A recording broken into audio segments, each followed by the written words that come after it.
전에도 몇 번 말했는데 나는 우울증이 좀 심했거든. 상담도 오래 받고 관련 유튜브도 많이 찾아보고 우울을 벗어나는 방법들 중에 내 개인적으로는 제일 먼저 도움됐던 게 요리였다 보니 요리를 참 좋아하게 됐어. 음악만큼이나 요리에 애정이 있다 보니까 음악을 요리랑 비유를 많이 하기도 하고. 요새 즐겨보는 건 홍석천님, 이원일 셰프님 유튜브인데 이 두 분이서 방송을 엄청 많이 하시더라. 이 두 분의 유튜브에 꼭 마주치고 싶어서 망원동 맛집 지도를 머리에 넣고 점심시간쯤에 괜스레 1시간씩 산책을 다녔었는데 망원동 편이 3편 넘게 진행되는 동안 한 번도 못 마주쳐서 너무 안타까웠어. 두 분을 만나보면 썰풀이 할 것도 많은데 한 번 더 망원동 오시려나 싶어서 지금도 운동 갔다 오면 11시쯤 되는데 가끔 망원시장 1시간씩 걷다 오고 하고 있어. 그리고 과장 말고 사장하자라는 곳에서 사업에 관해서 많이 배우고 생각하고 있어. 이원일 셰프님은 음식을 파시는 거고 나는 음악을 파는 사람이니 파는 방식에 관해서 엄청 적용시켜보고 싶은 것들이 많더라고. 음식에 소스를 바꿔주시거나 플레이팅을 바꿔주시는 등 요리의 조언도 많이 해주시지만 그 요리를 팔기 위해 타겟팅, 수요, 매출, 순이익, 마진 등 알려주시는 것들은 진짜로 음악하는 것에도 도움이 많이 되겠더라고. 혹여 6, 7년 전에 나처럼 우울에 빠져있던 사람들이나 그냥 요리를 좋아하시는 분들 아니면 개인 사업이라는 카테고리를 하시는 분들은 과장 말고 사장하자라는 유튜브가 도움되리라 생각해. 최근 편에서 제작비 이슈로 홍석천 선배님, 이원일 셰프님 한 번에 안 부르는 거 보고 두 분이 같이 있는 장면을 보고 싶어서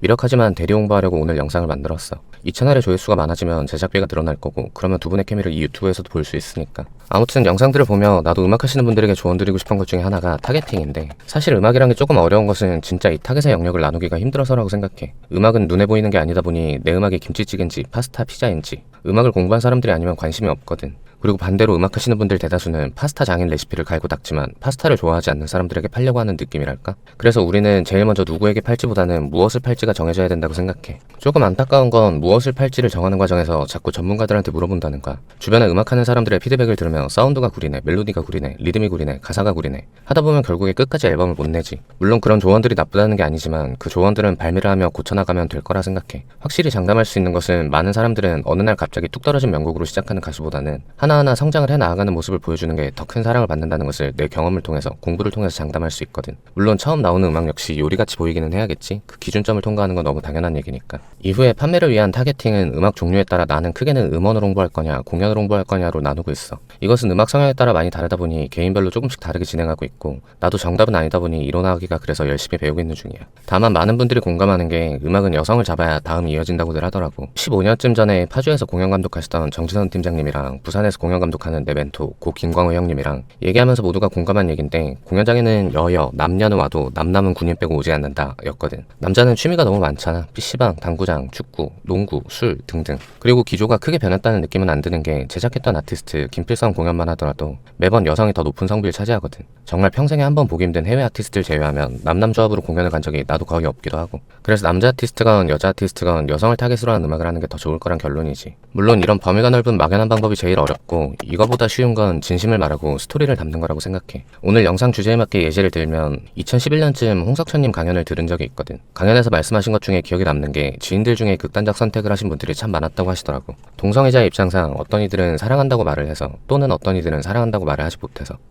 생각해보니까 나는 40이 다 되어가는 지금도 사랑한다고 말을 하지 못해서 마음고생을 한 적이 없더라고. 그렇게 아프기 전에 고백 공격하고 대차게 까이고 마음고생을 한 적은 많아도. 그래서 어떤 기분일지가 예상이 안 되고 진짜 슬플 것 같아서 사랑한다고 말을 하지 못하는 분들을 위한 노래를 만들어야겠다고 생각을 했었어. 지나고 보면 이게 타겟팅이지. 그리고 마음을 담아 글을 쓰고 그 글귀에 노래를 붙인 거야. 나는 진짜 심하게 음치거든. 모든 이들이 내 노래를 들으면 머리에 물음표를 너무 띄어서 내 노래를 표현해주는 사람을 찾기가 힘들었었는데, 이런 스토리를 설명해주며 가창을 부탁하니 보컬들도 좋은 감정을 담아서 불러주시더라고. 그래서 스토리가 중요한 거지. 함께 음악을 만들어 나가는 사람들이 그 마음을 같이 담아 음악을 만들어주니까. 그리고 이 노래가 처음으로 나오자마자 인디 차트에 들었고 이름을 더 알릴 수 있게 된 계기가 되어준 곡이었던 것 같아. 그리고 이 곡이 나에게도 엄청 소중한 노래 중 하나기도 하고. 유튜브가 웃긴 건 내가 내 노래를 틀어도 저작권이 걸려서 최근에 감사하게도 다른 분이 리메이크 해주신 버전을 더보기 링크에 남겨놓고 내가 잠깐 불러보면, 발발 발길이 닿는 그 어느 곳이든 항상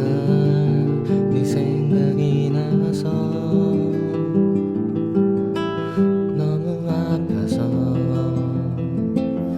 견디기 힘들어 널 바라만 보는 게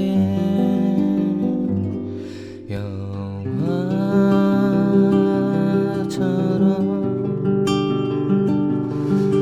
너도 날